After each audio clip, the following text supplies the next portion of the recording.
The Republican convention featured a debt clock, but it's during the Democratic convention the debt is hitting the astounding figure of $16 trillion. Ouch. It's just another one of those reminders that we are piling on the debt in a dangerous way with no plan to start to bring it back down to a reasonable level. It's entirely appropriate that it happen in the Democratic National Convention.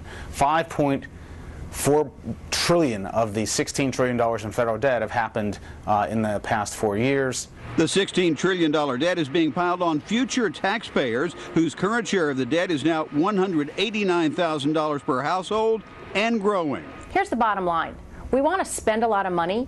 We don't want to pay for it. And so we're actually handing that bill to our kids. It's pretty unconscionable, and yet that's what it is. And for families, analysts say every dollar of debt is a future tax increase. So it's a big imposition on their lifestyles. You can forget the vacations, you can forget the summer camps.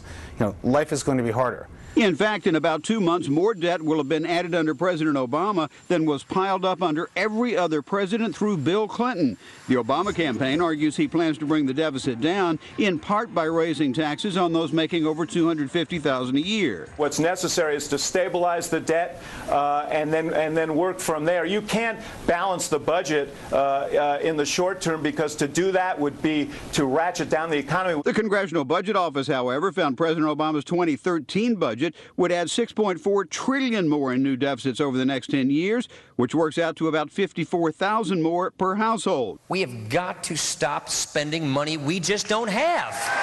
We got to cut spending. We got to get this budget deficit under control and get this debt under control.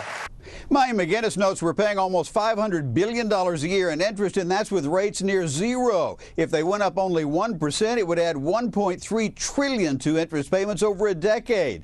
No one knows when rates will go up, but it is certain they will. Brett?